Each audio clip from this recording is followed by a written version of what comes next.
Loud. I'm gonna. January 14th, 2021 at 6:31. The secretary will read the roll call. All right, well, let me know how many pieces I gotta get. We have to do that. That's background. You know what I'm saying? Here, If that's what we gotta do, we gotta lift them all up. And you know what I mean? If there's no glue, I gotta get some glue, plywood. I gotta do it right. I can't do it like that. It's the babes. Hey, Mark, I'm gonna have to mute all for now. Yes. Well, if we.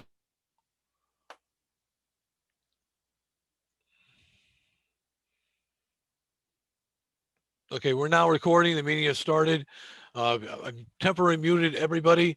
If they need to speak, they can hold their space bar down and that will unmute them temporarily. Then when you've been done speaking, you can release the space bar.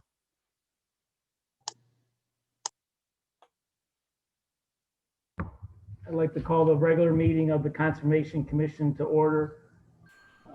January 14th, 2021 at 6:32 by Zoom.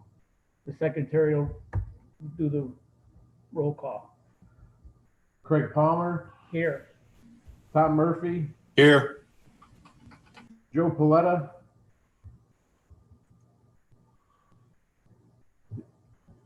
he was here, but Ned Dalton here, Luigi Cavallo, Here. George Tupont,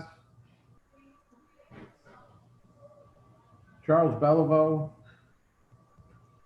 Pierre Moran, Here. Phil Mahler, Scott Tierman. Joe Paletta, are you there?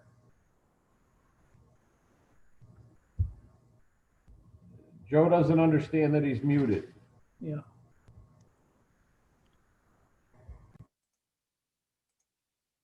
Mike, can you unmute it, Mr. Plata? No, he can press the space bar on his keyboard to unmute himself. He cannot hear to what to do.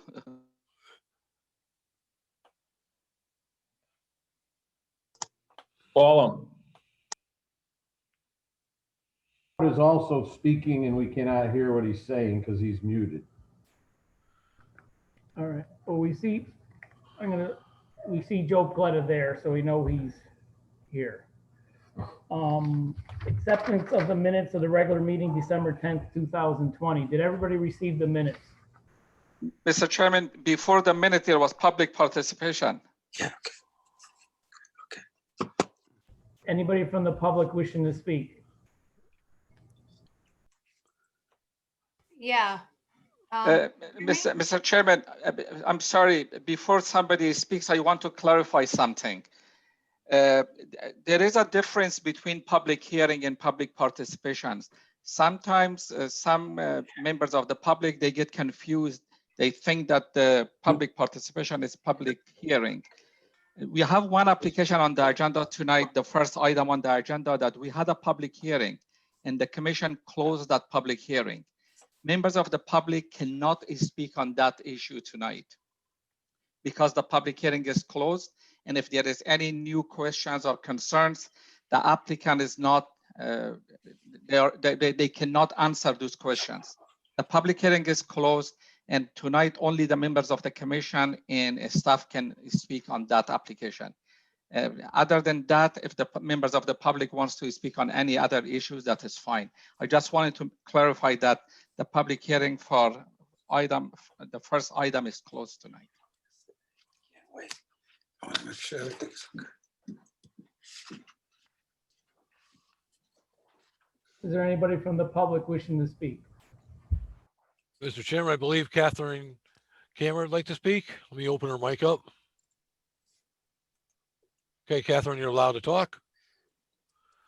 You can unmute yourself. Okay, can you hear me? We can. Yes. Thank you. Hey, I'm sorry, because I don't know if I'll be on here very long. This is not working for me very well. I've been on, I've been off and on. So hopefully, I just want to say really quickly that I think that this commission, and I go to a lot of commission meetings, probably I've been to at least one of all of them, and I appreciate what you do, and I appreciate the time that you put into your applications, and that you do a thorough job on them. I think as a person in the, as a resident, I find it important that the commissions do that. And having said that, I see that our state representative, Joe Paletta, has a bill going for, or he's proposed a bill that has something to do with the wetlands and the time frame for your applications in concert with planning and zoning. I don't really know. I have to look into it a little bit further, but I clearly see it as a political ploy for Mr. Markowitz, who is probably annoyed that when he doesn't get what he wants immediately. So now we're going to go to the state and try to get something in a statute, I suppose. But you know, I think you do a great job. And if someone's disappointed that you take your time to do your job, then I think that's just too bad for them. I appreciate it. Thank you.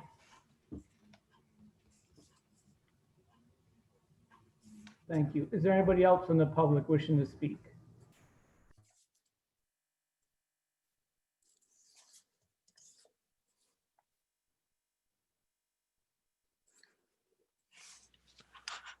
Mr. Commissioner, I see no hands raised. Luigi, yes, allowed to talk. Go ahead, Luigi. Hi, I'm on the panel. It looks like someone has made me an applicant or an attendee. Okay, you just got promoted.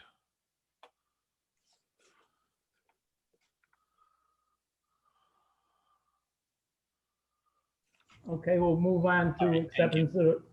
acceptance of the minutes of the regular meeting, December 10th, 2020. Did everybody receive the minutes? Yes. Yes. Yes. Any questions on the minutes? I make a motion to approve the minutes as received. Second. A motion's been made and seconded on the minutes. Any question on the motion? All in favor? Aye. Aye. Aye. Aye. Any opposed? Thank you.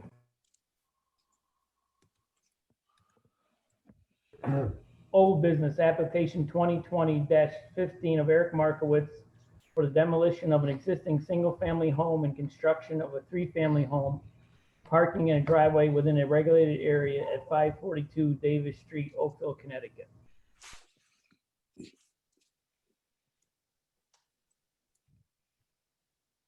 Mark, you want to give an overview on this for us? What's the latest? Do you have a motion, a draft motion or anything? Mr. Chairman, you have a draft of, as you know, the public hearing was closed at the last meeting. You have a draft motion that was submitted at the last meeting. There was a letter that was submitted into the record that had to do with maybe some of the issues with the some issues concerning the application, but a good deal with regards to the process between staff and the Land Use Commission. For that reason, I put the response to that letter under staff reports. So other than that, there is nothing.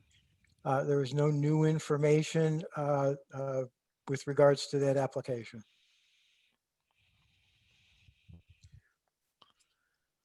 Any member from the commission have any questions on this application? I have a question about, is the engineer department for the water and sewer has approved this application? The use of the water and sewer connection? I can answer that, Mr. Chairman. Yes, they have, Mr. Paletta.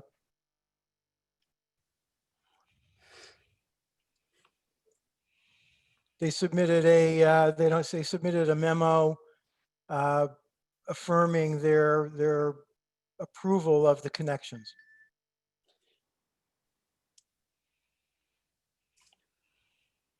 Do you or the engineer department has any questions or anything that you see that has not been done in this?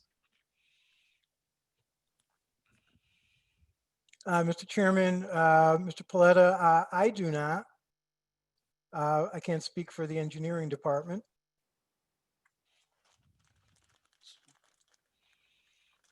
Does anybody from the engineer department has any questions on this?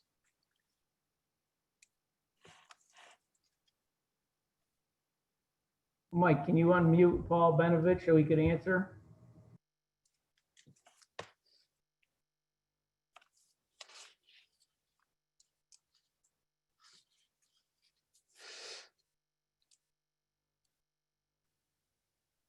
He may not Paul, be paying attention.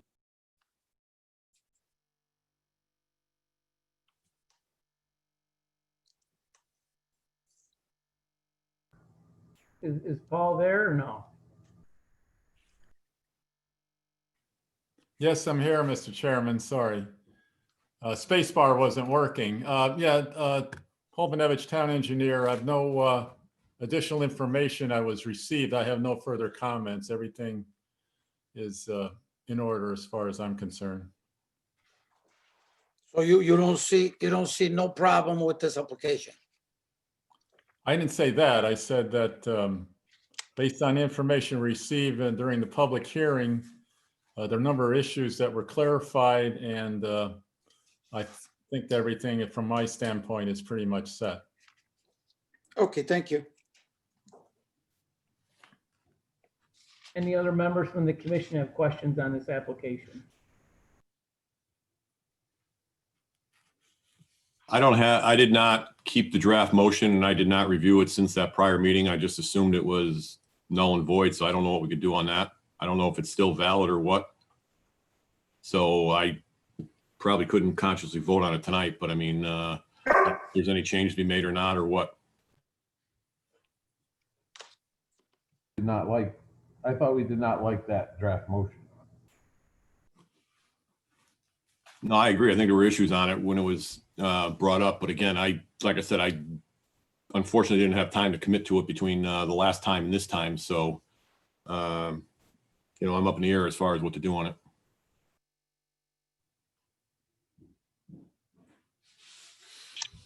I agree. This isn't Tom something that we drew. And I did receive the letter from, I believe, Mark with regards to the way he went to the town manager and had him get involved with regards to acknowledging and approving the letter that he wrote on our behalf.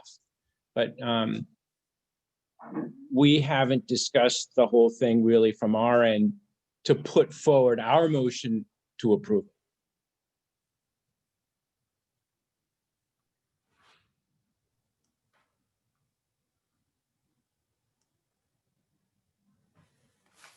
Mark, If I may, that's up to the commissioners, as we'll have a conversation. Staff puts forward a draft motion for the commission's consideration. The commission has the decision-making ability. You have the right to amend, to make comments, to direct staff to write otherwise, to revise. That's entirely in the hands of the commission. Staff takes that direction. We made a response to some general process questions that arose from the last meeting, but it's in the hands of the commission to determine what you want to do with that resolution and how you want to deal with the application. Mark, this is Tom. I think that's what Luigi was inferring, or actually not inferring. He was stating that it's in our hands and we just haven't had a chance to address it, or we did not address it. So I think that was Luigi's point. Correct me if I'm wrong, Luigi. From last meeting? Yeah, you're saying that we haven't had a chance to basically look at it, analyze it, and put forward our recommendations or denials or changes or anything like that to that effect of the draft motion. I think it was just left in limbo. I don't know if that was That was me. me. That was Pierre. I'm sorry.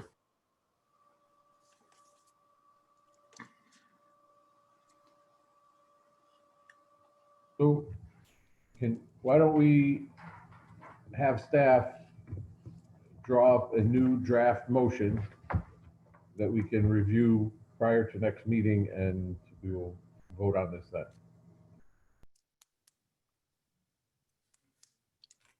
Mr. Dalton, how would the draft motion be different? We need some guidance from the commission.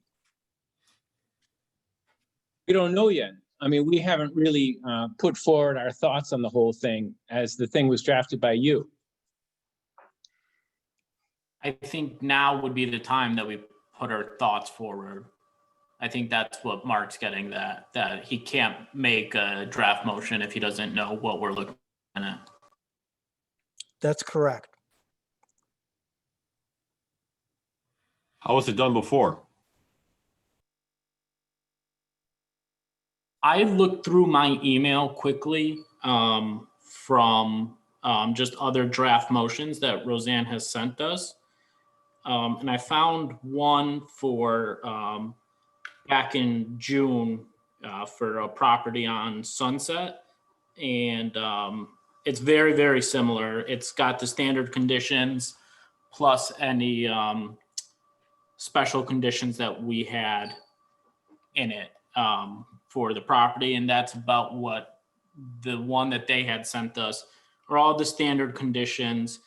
And then it does have one unique condition, and I could pull that up quickly and read it to you guys. Just give me a second.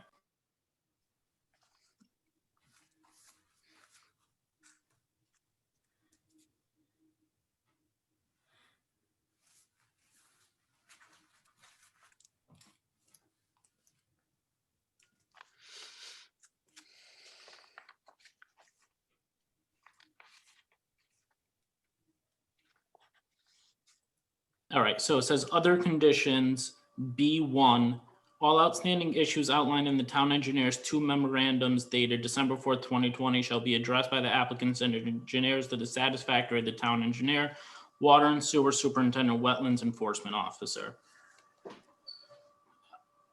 There we are.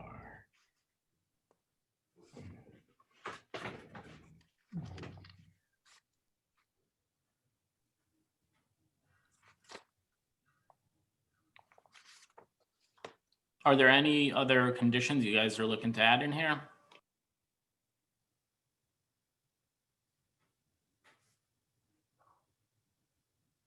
I honestly don't, I mean, I don't have the whole motion that was done. And my point of saying, how do we do it before, was meaning the draft motion was drafted based on the information they had gleaned from the meetings. Because I don't believe any of the board, any of the commission members had input directly into that draft process. So my point of saying that was that the land use office got that draft memorandum, draft notice motion written up according to what they perceived to be coming out of the meetings. That's what my point was. Yeah, sure, no.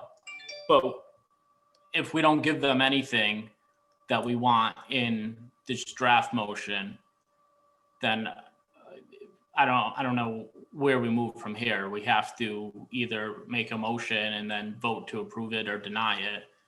But if we're not giving any conditions, then what do we do?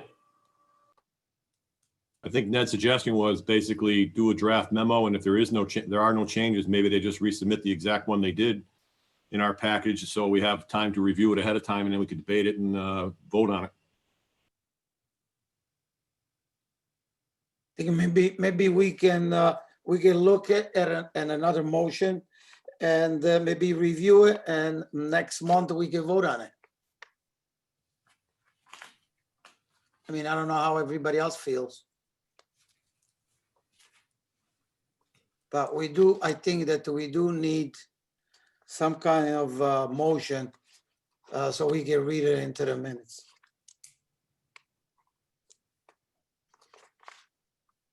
Yeah, well, I guess motion to resubmit the draft motion that was sent to us on December 8th, 2020.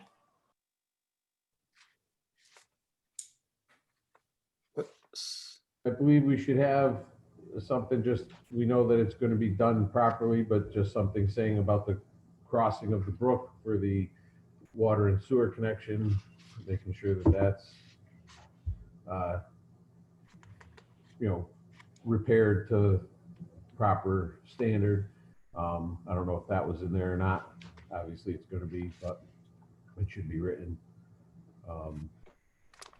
And all the standard conditions. Yeah, it does say to the satisfaction of the wetlands enforcement officer. So while it's not specifically stated, probably something that Musa would rubber stamp to make sure it's remediated correctly. Right, so as long as that's there and, yeah, just to cover everything. Yeah, I just wanted, since I think I'm probably the only one that has it right now, figured I could just clarify anything that's in there. Save you guys maybe a couple minutes later for when you review it.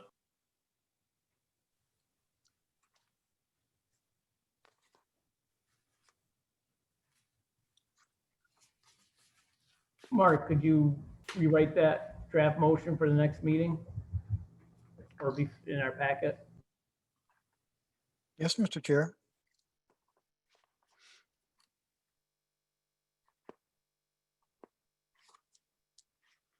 There is still time left on this application because of the state extension, correct?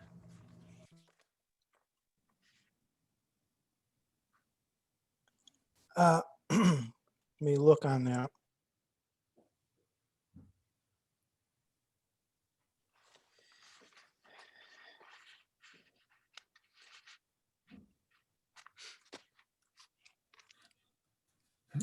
There likely is. You received this application in September. You closed the public hearing in December. You normally have 65 days to act on the application with extensions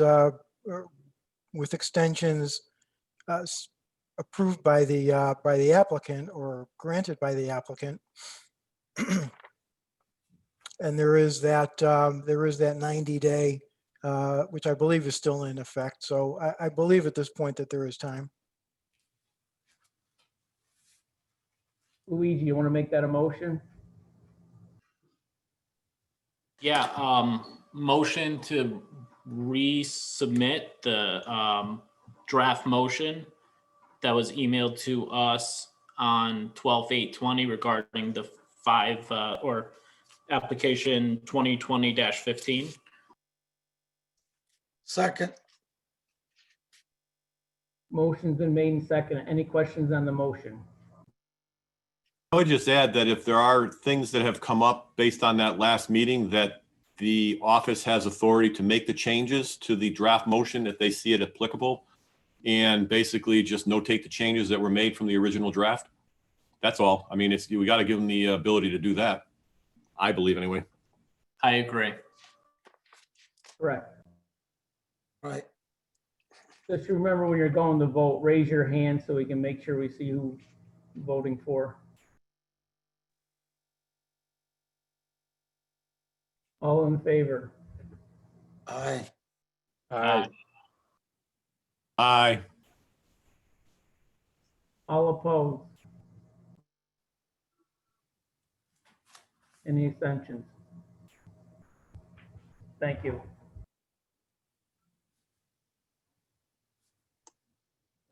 Second, application 2020-19 of Richard Collier for the construction of a new single-family home driveway and outside drainage and septic systems on Lot 5 Crusoe Drive, Watertown, Connecticut.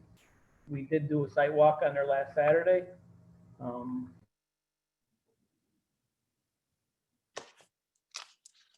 Mark, I just received a memo that goes back to December about the septic system. Could you explain that?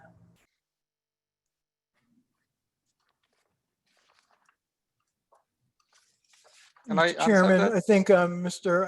Rafi Musa has information pertinent to this application. Mr. Chairman, that was a memo that we received from town engineer, and at the last packet, we didn't include it. We just wanted you to have it. And there is nothing like significant in that memo. This lot was approved when you approved the subdivision, and a single family home is a reasonable use for this property. And if you want to make a decision tonight, I mean, the applicant revised their plans and reduce the impact on the upland review area. There is no direct impact into the wetlands. And if the commission decide to approve this, it should be subject to standard conditions and also subject to conservation easement restrictions. There are two pieces of conservation easement on this property that was approved with the subdivision. And also I want that to be subject to approval by the town engineer and wetland enforcement officer. But everything else is done, and it was reviewed by Paul Benovich, the town engineer itself.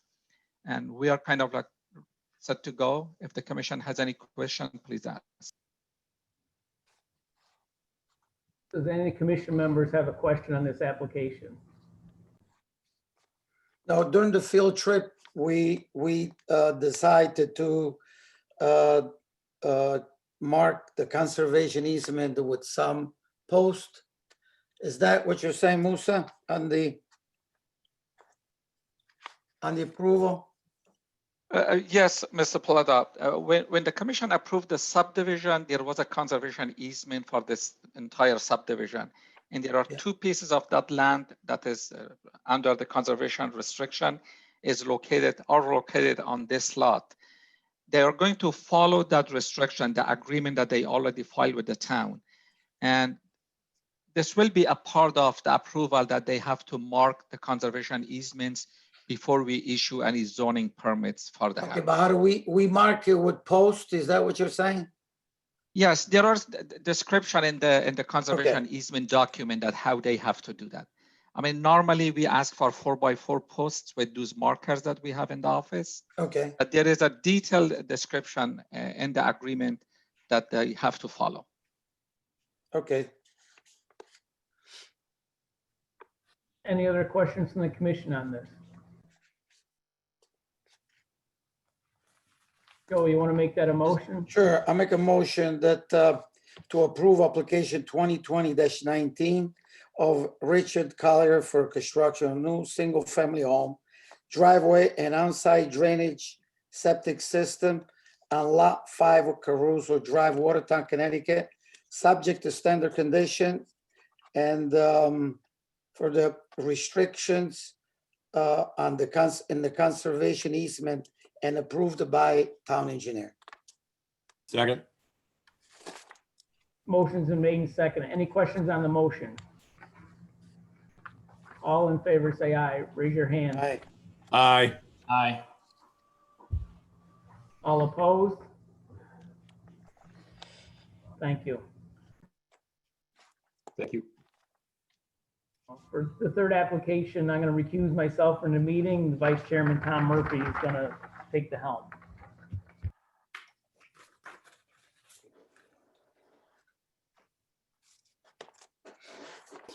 Okay, for some reason can't get the video on, but anyway, application 2020-20 of Craig A. Palmer Jr. for construction of a single-family home, driveway, on-site drainage and septic systems at 1346 Northfield Road, Watertown, Connecticut. We did a site walk this past Saturday on it. Any members have discussion, questions? Mr. Chairman, I think me and you were the only guy on the sidewalk, and what I understood that day that there was no wetland impact, and it was a little bit of upland review area, and I think that really that there was no major issues on this. I agree, yeah, because there was basically very little upland review impact, and they moved the property lines over a little bit so they could even lessen it further. So there is minimal upland review area activity at all, so I didn't see any problem with it. Yeah, as I overlooked the map, looks like there's no wetlands impact at all. Any I questions for the think applicant? that, I think it's, we should, we don't have any problem on this, and I would like to make a motion that application 2020-20 of Greg Palmer Jr. for construction of new single-family home driveway, on-site drainage and septic system at the 1346 Northfield Road, Watertown, Connecticut, be approved subject conditions. Second. Motion made and seconded. Any discussion? Take a vote. All in favor? Aye. Aye. Oppose? Aye. Abstain? Motion carries. Ask the Thank chairman you. back in. Thank you. Thank you. For notice of violation issued to the owner, 30 Jericho Road, Watertown. Commissioner Mark Masad received a letter from Lisa Crew. The secretary is going to read it into the minutes. This is to Mark Masad, Land Use Administrator, and Musa Rafi, Assistant Planning and Zoning Enforcement Officer and Wetlands Officer. From Lisa Crew, Director of Planning and, Park and Rec. Dated January 8th, 2021, regarding Jericho Road encroachment violation. She states the Watertown Parks and Recreation Commission unanimously requests the property owner at 30-37 Jericho Road restore the adjacent Town of Watertown Veterans Memorial Park property back to the condition it was before he filled it in. This is the second request regarding this issue. The property owner encroached onto town property by filling it in with material to match the grade of his own property. The fill that was deposited needs to be removed. And as we previously discussed, any trees that were smothered and died due to the yards of fill placed around their base should be removed and replaced. Please feel free to contact me with any questions or concerns. Signed by Lisa L. Carew. Mark, do you have any update on this either? No, Mr. Chairman. It remains, unfortunately, status quo from the previous discussions. I have no updates. I'm not sure that the town attorney has that letter. If not, I'll be happy to bring it to his attention and discuss to see if there are any alternative or optional courses of action to take, but I have none to report to you tonight. Mark, if I can, Paul Jessel, town attorney. I do have Lisa's letter. I've discussed it with her. I've discussed this matter with her on several prior occasions. I have been consistently trying to contact the property owner in an effort to get this done. Unfortunately, he was given a permit to fix this work without a shorter period of time. So our hands are somewhat tied at this point. I'm trying to figure out a different way to try to get at it. And I will continue to see if I can pursue this. Correct me if I'm wrong here, but permits allow you to fill in other people's property? No, but he was given a permit to restore the area rather than just being kept under a notice of violation or given a permit with a very short leash on it where we could have forced him to do the work. That's great for his property, and I understand your point on that, but it's now going into somebody else's property. It's always been on somebody else's property. That's the whole issue. So then at what point could I get a permit for my neighbor's property? We issued a permit to restore the property. So he has a permit to do all the work, which is also restoring the town property.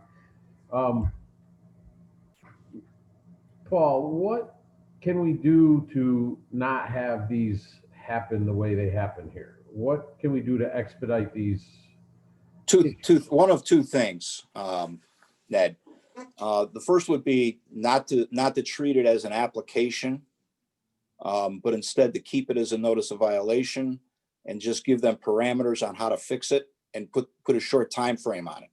If you want to do it as an application so that you have the opportunity to impose conditions or additional conditions and how these going to approach it, I have other inland wetland commissions that I represent that would put a very short leash on it. So in other words, I've got one just recently where there was some encroachment into the wetland where they gave them until the fall of 2021 to get the project completed, as opposed to a 5-year permit. Okay. Mr. Chairman, can I ask a question? Yes, sir. Attorney Jessel, I mean, we made a mistake that we issued a permit and gave him 5 years to remove the materials from his property. That was a mistake. I agree with you. But can the town of Watertown, just not through the Wetland Commission, just on their own, go after him to just take care of their property? Can the town of Watertown just force him to remove the materials from their property? I'm not sure how they could do that, Musa. I can certainly take a look at that, but I'm not sure how they could do that.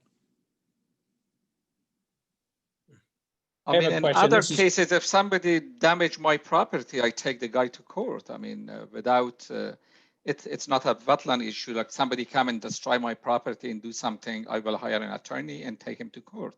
Well, Can the the town of wetlands, Watertown go outside of the wetland because the town owned that property? but the town of Watertown acted through its Wetlands Commission in arriving at a settlement on how they were going to resolve this matter.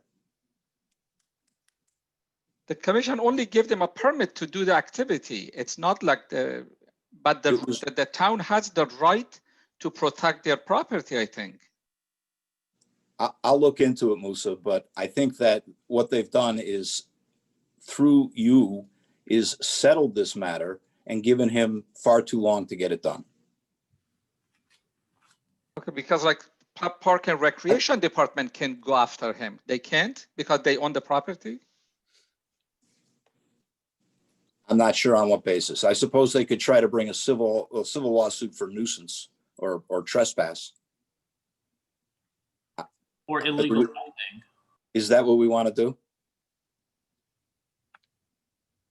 I mean, you are the town attorney. You know better than me. I don't know. I told you I would look into it, Musa. There's not much more I can do.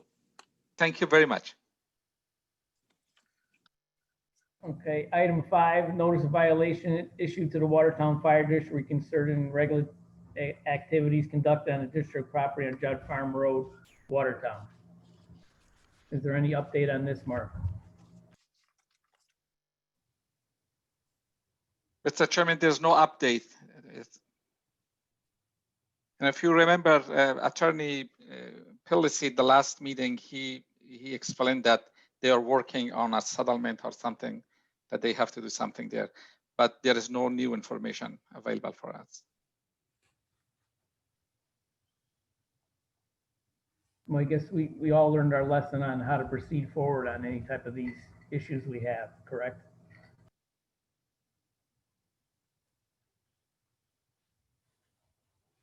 Can somebody make a motion to table 4 and 5? Make a motion, we table items 4 and 5. Second. Motion's been made and second. Any questions? All in favor, say aye. Raise your hand. Aye. Aye. All opposed? Thank you. New business application 2021 of Linda Higgins for the construction of a new single-family home driveway, on-site drainage and septic systems on Lot 6, Caruso Drive, Watertown.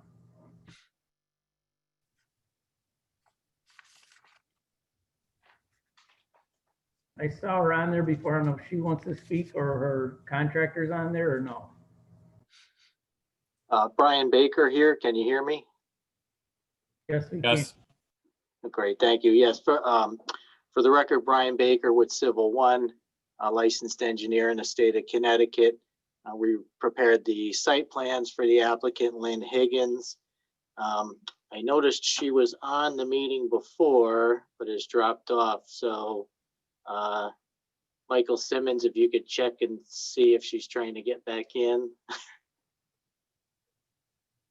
I just would hate to start without her. I know she wanted to be here.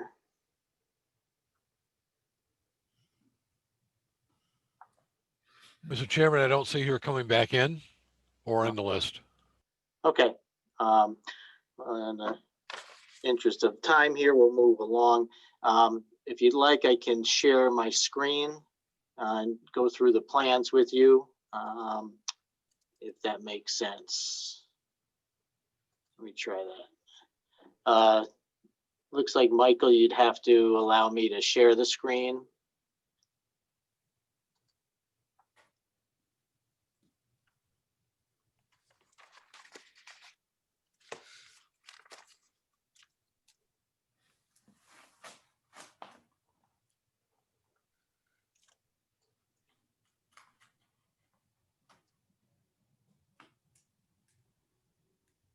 Hold 1 second, checking on that.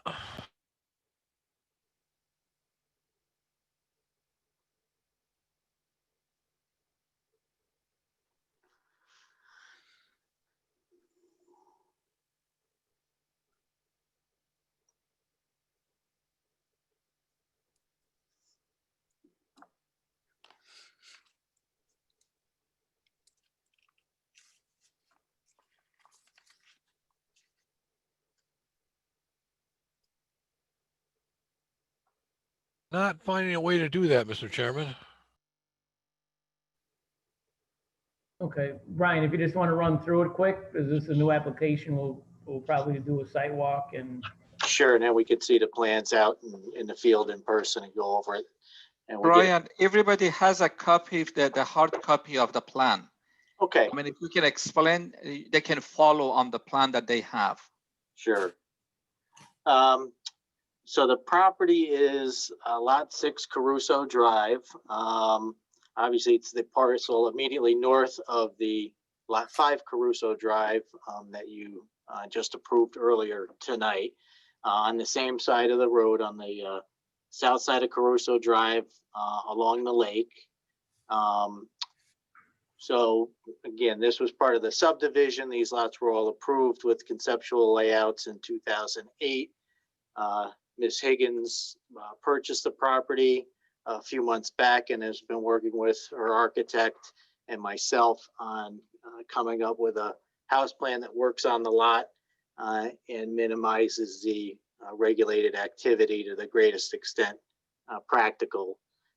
So we've pushed if you look at sheet, if you have the full 11 by 17 plans, probably the best one to look at would be the third sheet in your set, which is C1.1.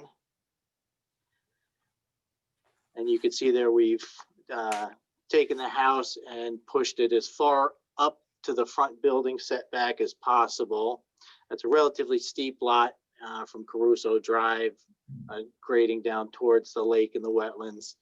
So we've pushed the house, made the house as narrow as possible and pushed it up close to the front setback, and then kept the septic system more than 50 feet away from the wetlands. It's about 90 feet from the lake itself, off to the west side of the lot to be fed by gravity. We did a new soil testing with the health department since the original subdivision to confirm the soil conditions out there, and designed a septic system accordingly. We're grading it with a walkout basement because again, with the grade of the lot dropping down from Caruso towards the lake, that works out the best. So the activity, when the subdivision was approved, it was a 50-foot wetland regulated area. Now you've gone to 100.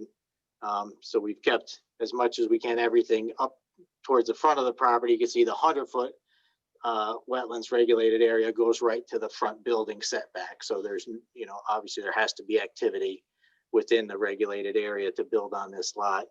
But we did our best to maintain the stay out of the 50-foot review area, 50 feet from the wetlands. The only activity in that area is some grading to grade down from the walkout basement and installation of underground infiltrators to recharge the wetlands and to take care of the storm drainage from the roof leaders. We also have a small rain garden along the eastern property line that will handle the small amount of runoff that we have from the driveway and keep it on the lot and into the rain garden, as well as a portion of the roof from that side of the lot. As with Lot 5, there were conservation restrictions established as part of the subdivision, which is what you see at the bottom of the property. There will be no activity, obviously, within those conservation restriction areas. So just in summary, we went back and forth a number of times to try to find a home location. It's only 0.9 acres, so it's a relatively small lot. Find a home location that would work for her, would keep everything up close to the road and minimize any potential impact to the lake or the wetlands. I would certainly be happy to stake that out in the field for you if you do want to walk it and take a look at it. And be happy to answer any initial questions you've got also, obviously. Excuse me, I may interrupt for a sec. Brian, it looks like you could share if you wanted to at this point, but you may be done at this point. Yeah, we'll throw it up just for, so we've got it on the screen here. Okay, just you can see, as I mentioned, here's the, can everybody see that screen now? Yeah. Yeah. Right. Yeah, so you can see this purple dashed line, here's your front building setback. So we've tried to create a narrow house footprint, tuck it up as close to that front setback as possible, get gravity down to the septic area here. Small driveway. The driveway drainage would come through riprap swale into this rain garden area for infiltration, and then roof leaders would go into these Cultec units for infiltration. So this is, the goal is obviously to take the drainage that we're creating from the site, infiltrate it back into the ground, and to keep everything as up close to the roadway as possible, limit any potential for erosion or sediment or any long-term negative effects on the wetlands or the lake. And these are similar concepts and measures that we have included on previous applications along Caruso that we've submitted to you for review and approval, including Lot 7 that we did for Mr. Zarillo. And then if you remember, the lots at the end of Caruso Drive are the cottages that Bob LaFlamme owned that we, that was about a year ago. We were in front of you for review and approval on that property. So again, try to take the stormwater, infiltrate it into the ground, and keep everything as far away from the wetlands as possible.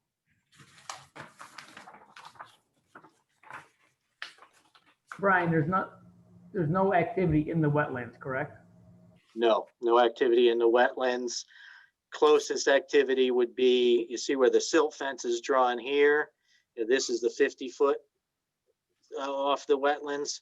So a silt fence will be installed at least 25 feet away from the wetlands at its closest point in here. So no activity in the wetlands. Any members have any questions on this application? Not a question, but a comment. If you remember back to the lots or the lot on the end of Caruso Drive here, similar situation. We had determined that because of the amount of excavation that was going to be done in the upland review area, it would constitute a significant impact into the wetlands. So I think that's something we would have to discuss for this lot as well.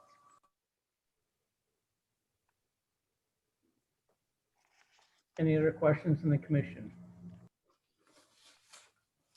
I think we should we take a field trip on this. I think we Agree. should both decide tonight, is this a significant impact or not? Louis is questioning that.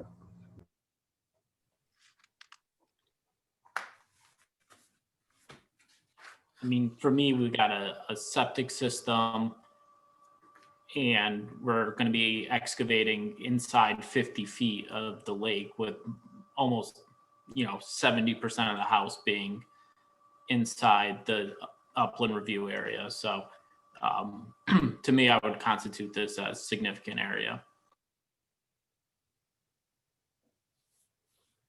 Yeah, Wanna make just, that- sorry, don't mean to interrupt, just like to point out that obviously when the subdivision was approved, it was a 50-foot regulated area. Now at 100 feet, there's no way to, if we were to try to hold anything out of 100 feet, there's no building lot. And the one on the Caruso Drive at the end, that was out on the point, so it was kind of surrounded on all sides, by the wetlands and the lake. Mr. Chairman, can I make a comment? Yes, sir.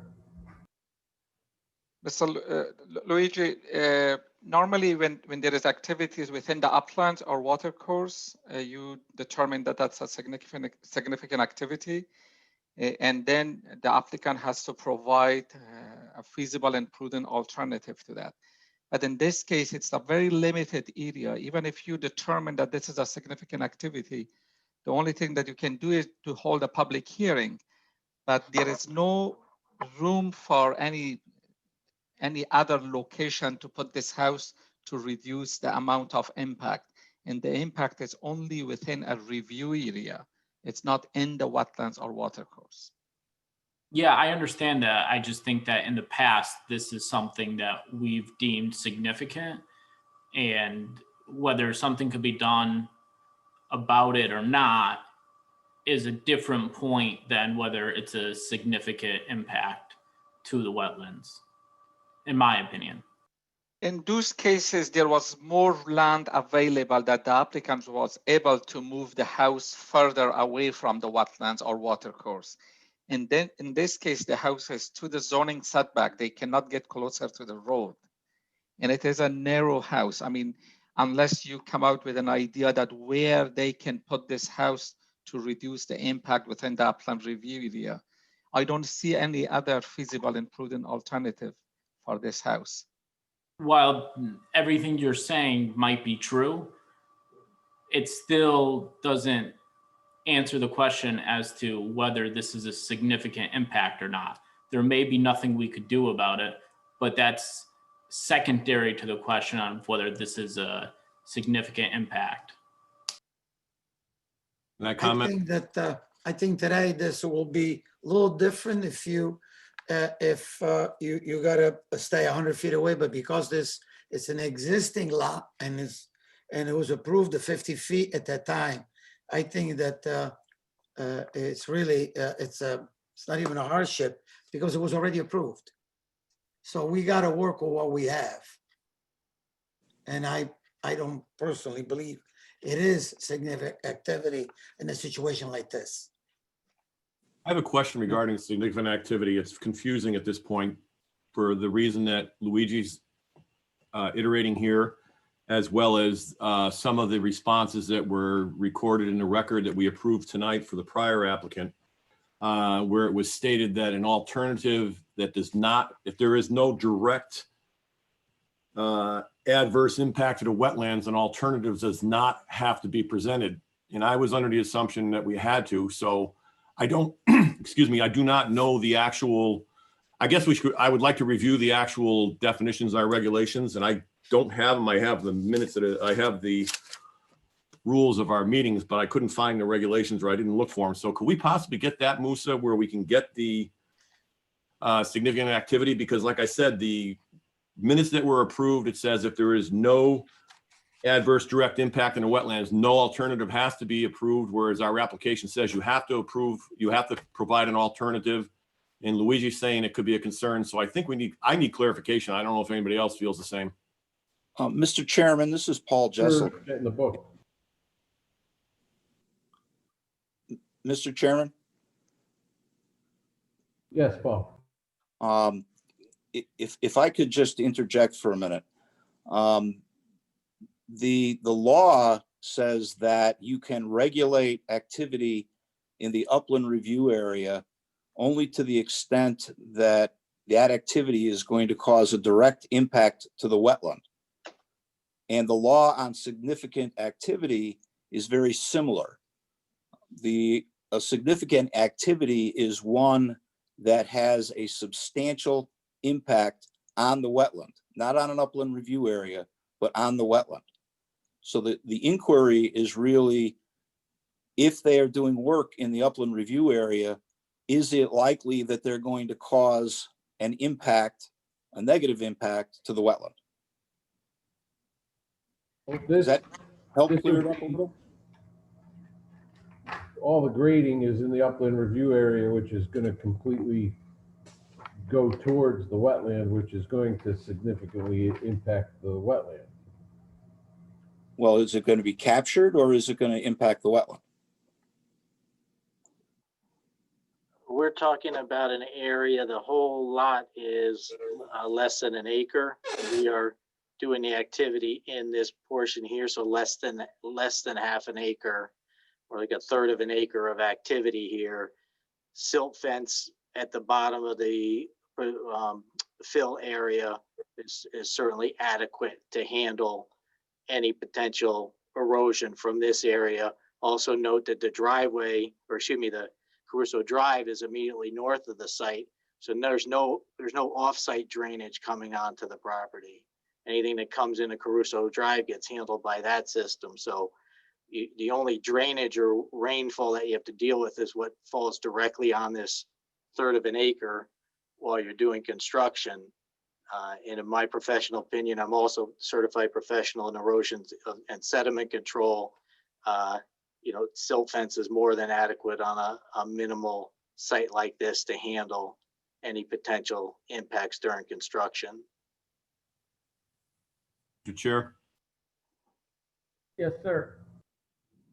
Yeah, I might have confused that. I understand that the current application in front of us is an upland review area. The minutes in the record I was referring to were basically a water course, so obviously directly in it, which would be a total different set of criteria, I guess. So, and again, just to reiterate, it just says that if it's not directly likely to adversely impact it, we do not have to provide an alternative. I thought if it was likely to or potentially subject to, so everything, I've got confusion on it, so I would like some clarification on that if we can get it from our regulations.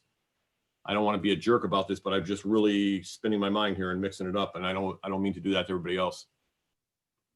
Mr. Chairman, can I say? Yes, sir, Musa. Significant activity is defined in your regulations, and I will make a copy of that section and send it to all the commission members and before the next meeting to understand exactly what a significant activity is. Thank you.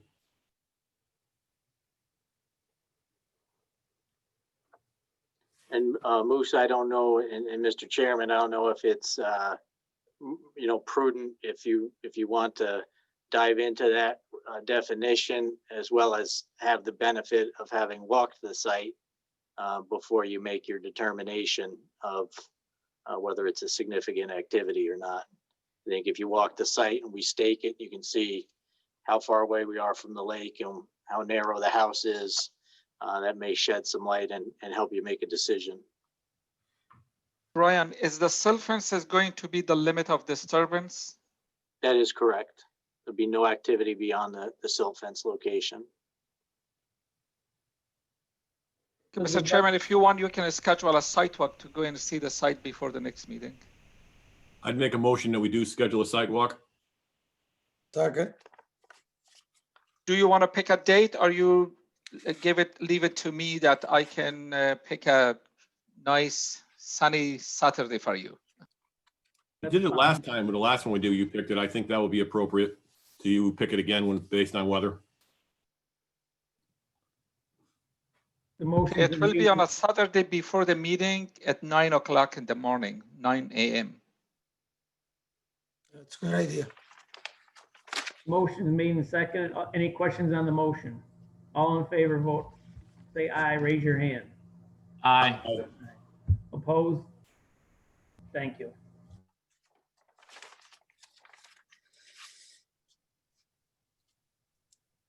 Mr. Chairman, that was a motion to schedule a sidewalk, or you motion to table? The application.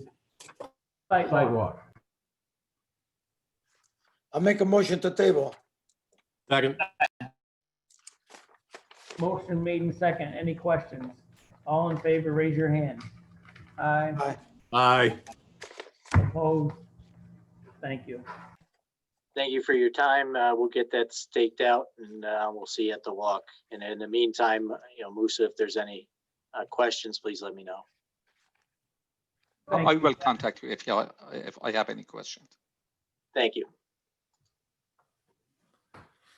Okay, communications and bills, Connecticut Land Conservation Council letter dated October 30th, 2020. Reports from officers and committee, none.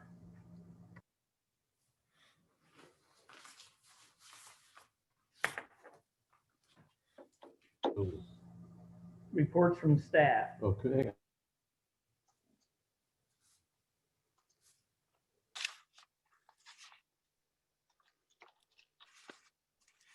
Yeah, bring it up here. Any questions on any of that? Mr. Chairman, is that report from staff? Correct. Okay, I made an agent determination on an application from Barry-Bolt Oil Company. They have two existing 10,000 gallon oil tanks on their property in the backyard. They want to remove the existing tanks and replace them with one 20,000 gallon tank.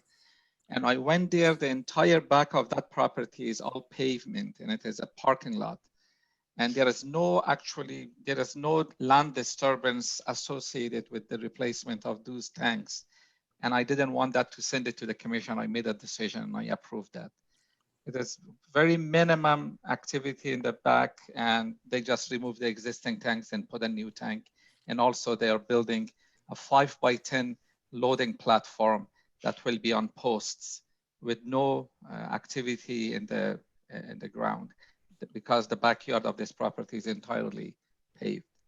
And it wasn't like a significant activity to send it to the commission. And Musa, correct, we were already there for a site walk and when they did all the parking lot and retention or whatever, so we'd already seen the site, correct? It's basically the area that they enclosed for those tanks. This tank, the new tank will be within that area. Correct.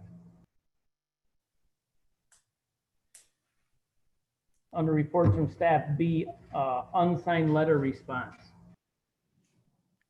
Mr. Chairman, at the last meeting, you read an unsigned letter into the record that was directed to me as a land use administrator.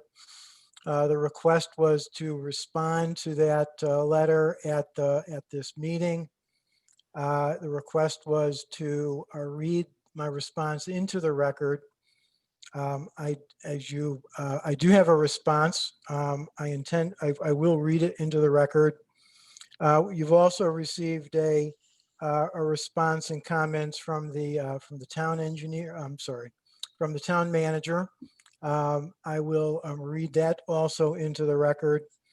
The town attorney has also provided comments, and I will not read his response, but he is here, I believe, to answer any questions for you. With that, I'll read my response. To Craig Palmer, Chairman in the Wetlands and Watercourses Agency. Dear Chairman Palmer, this response is provided at your request to the writers of the unsigned letter read into the record at the December 10th meeting. The letter addressed to me requests written response for the January meeting and that I read it into the record. Town Manager Mark Ramo and Town Attorney Paul Jessel have also provided comments pertinent to the issues raised. As background, I'd like to outline my experience, training, and worldview of the staff role in support of land use agencies. I have over 30 years' experience providing staff and managerial support to boards and commissions. I have served in multiple Connecticut municipalities including 5 years as the director of the Inland Wetlands and Watercourses Agency for the town of Greenwich. In my career, I have written or reviewed well over 1,000 staff resolutions and reports. I currently serve as an agency member of the City of Danbury Inland Wetlands and Watercourses Agency, and have in the past served as its chairman for about 20 years. I have attached and given you my resume for your consideration and reference. My resulting viewpoint and training has evolved to embrace a proactive staff interaction with the agencies I've served. My current practice and directives to staff is to deliver a well-written summary report as well as a draft resolution taking into account standards for agency review, standards for agency and judicial review of each application that comes before the land use boards. In my opinion, staff's function is to assist board members by providing pertinent information for those members to make an informed decision and to make a legally defensible decision tied to those appropriate standards. The analysis and resolutions are not an attempt to usurp the agency authority, merely to supplement the agency decision-making process with the best information available. Members should certainly feel free to revise, amend, or request alternate resolutions as they see fit. What follows are answers to the questions raised in the unsigned letter, roughly in the order presented. As I mentioned, the town attorney, Paul Jessel, has provided separate correspondence detailing his opinion on the questions of significant activity and prudent and feasible alternatives, which were the basis of question 1, and he's provided responses in other aspects as well.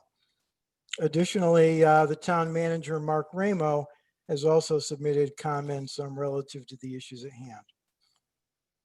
First, I'd like to address the nature of accepting and entering such a letter into the public hearing process.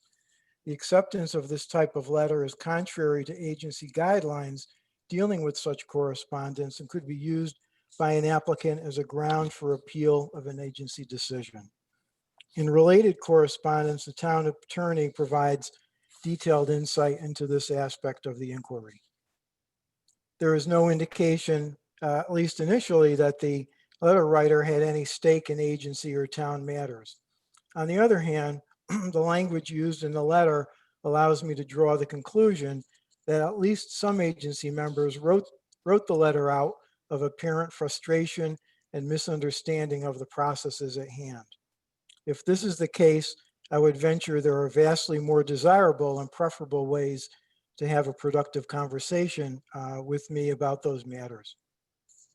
There appears to be a fundamental misunderstanding of the scope and purpose of a draft resolution from agency staff to agency members.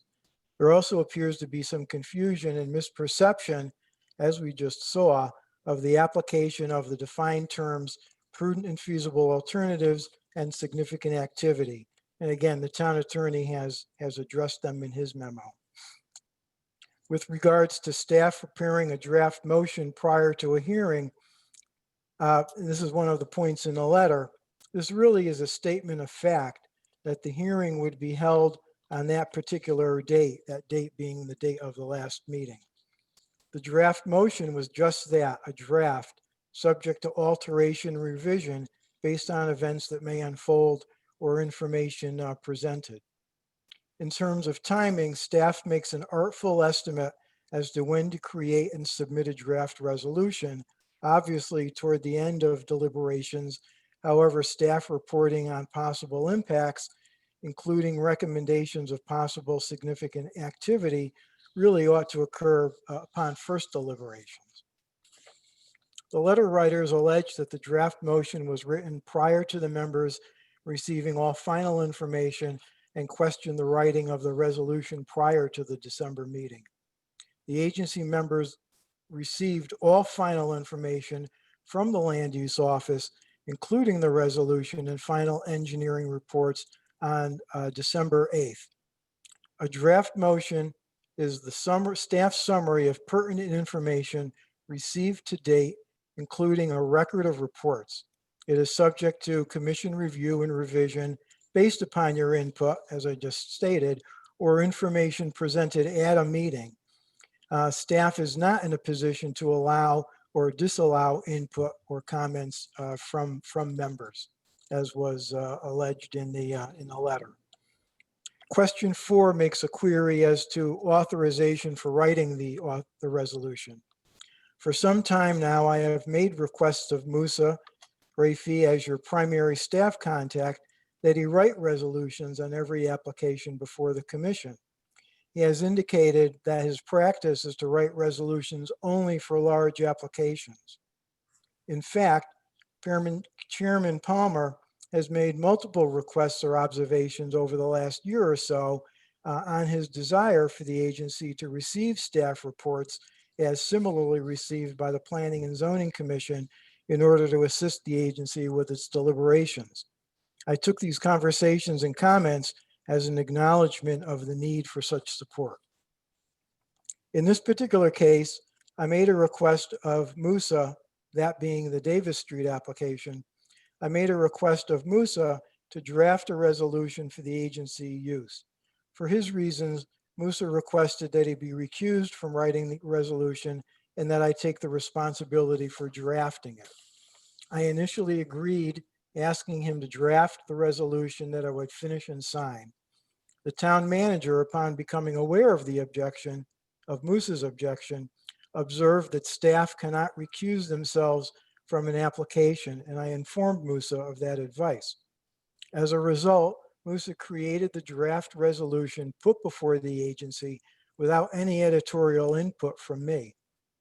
The letter writers expressed a concern with or commenting on the lack of completeness and thoroughness of the resolution's content, citing a lack of analysis of prudent and feasible alternatives.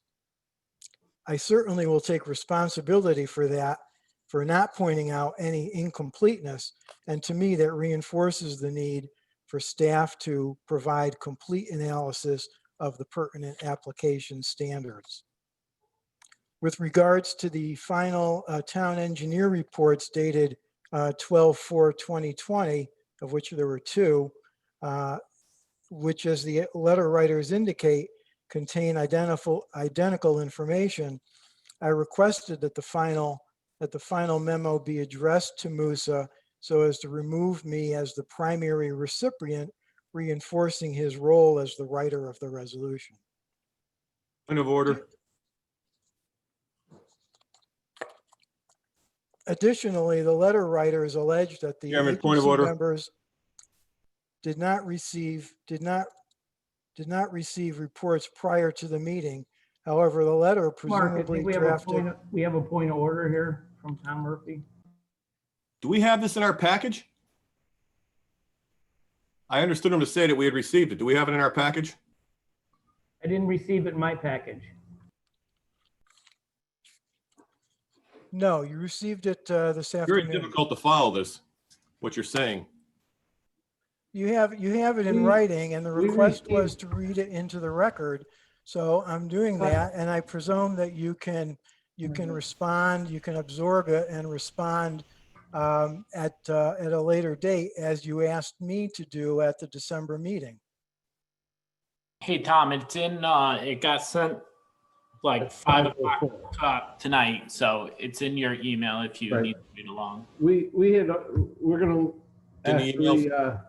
actually, I think we should let Mark finish, but we have discussed this prior, that nothing within 24 hours of the meeting is to be brought up, because I got out of work at 6 o'clock and opened my emails and we have something at 5:04. It's absolutely ridiculous to try and read this.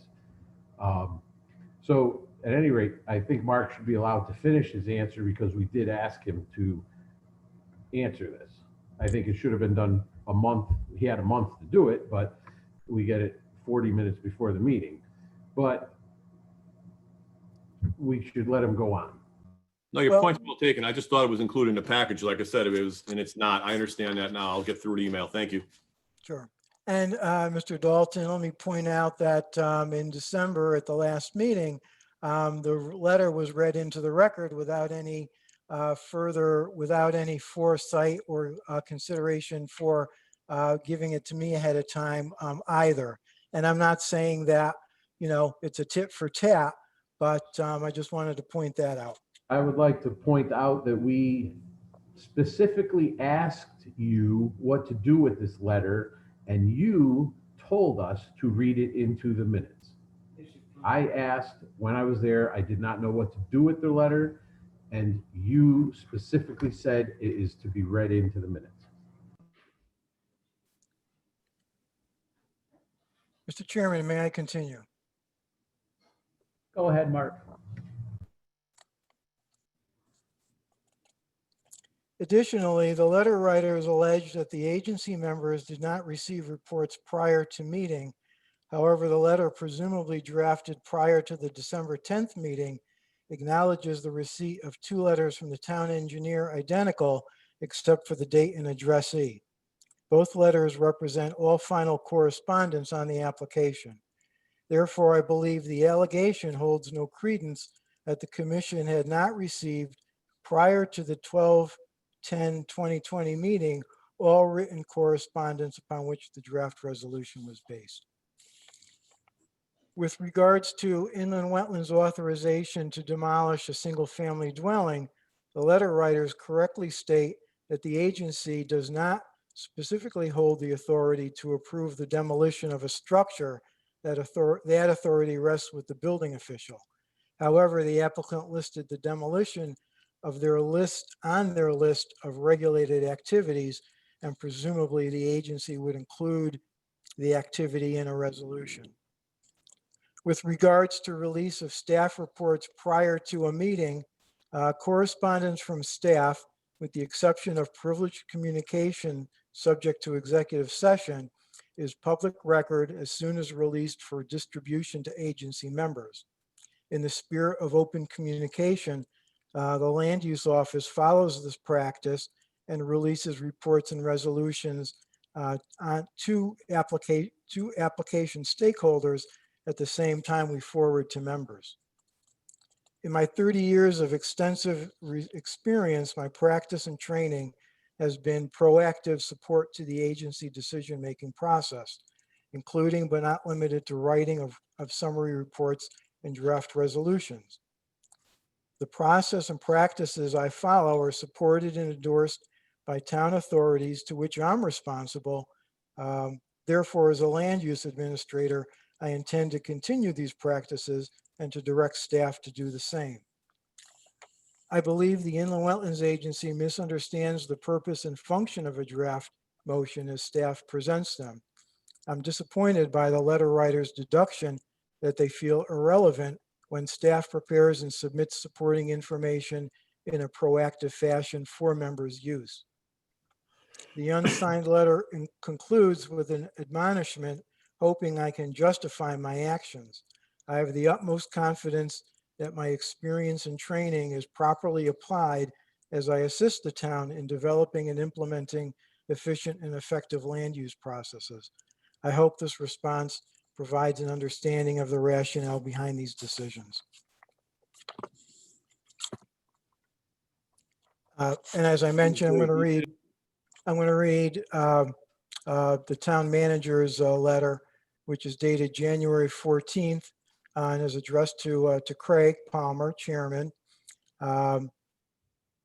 And it says, Dear Chairman Palmer, Mr. Massoud made me aware of a letter given at the December 10th, 2020 Conservation Commission Inland Wetlands Agency meeting.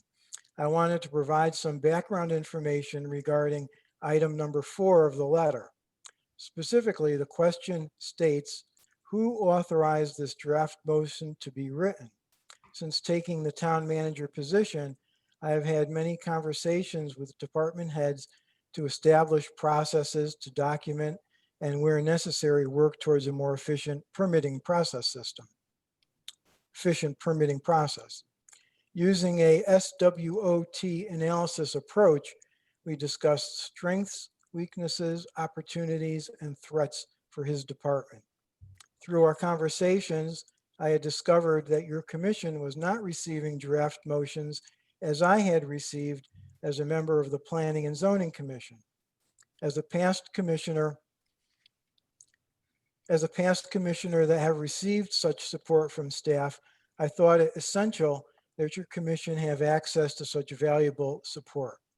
I want to point out that Mr. Massoud's proactive initiatives and actions instructing staff to provide your commission with draft motions resulted from his leadership approach. I encouraged his belief that it is the staff's responsibility to support our town's elected and appointed bodies. I would be happy to sit with you or any commission member interested in contributing to this process to better serve our community. Best regards, Mark Ramo, Town Manager. Those letters are very detailed. There's a lot of information, and it would have been great to have them ahead of time. And I agree with Ned. Let's, basically table it till next week. Now, excuse me, the next meeting, we go through it all. There's one thing that struck me as weird when it was read, and I don't have it in front of me to reiterate it or to review it, is that saying that a staff member is not allowed to recuse themselves from an application, which I find immediately, it kind of smacks me in the face that if there is a conflict of interest, all our members as commission members have to recuse themselves. And with the exception of myself, I think everybody else has done that. So that didn't make any sense to me.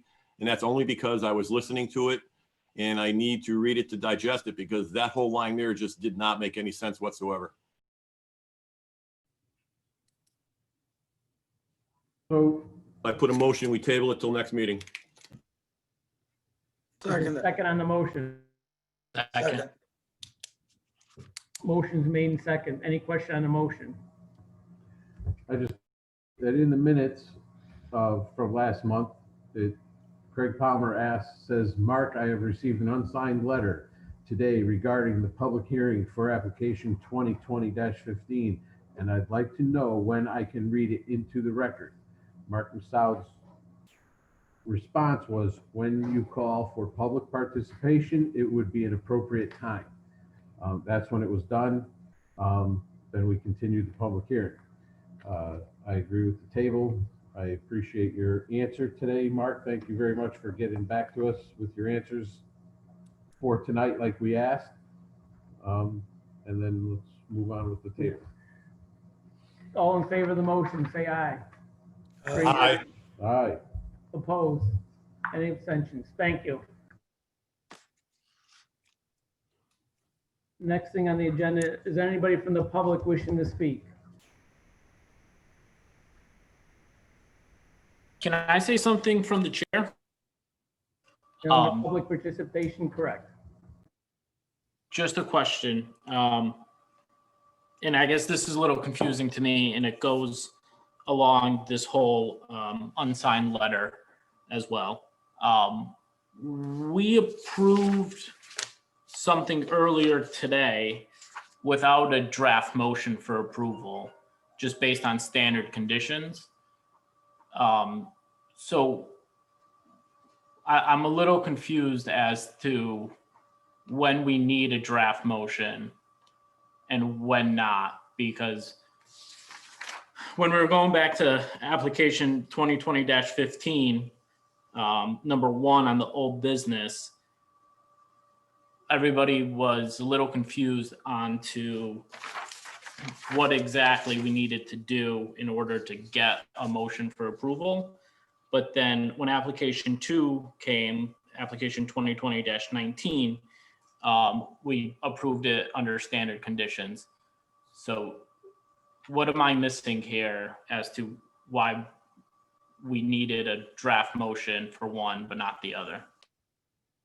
To my knowledge, typically we do draft motions when they are very complicated applications where someone like Mark or Musa with their professional expertise is needed to write it, where we are volunteers and aren't going to give the proper verbiage.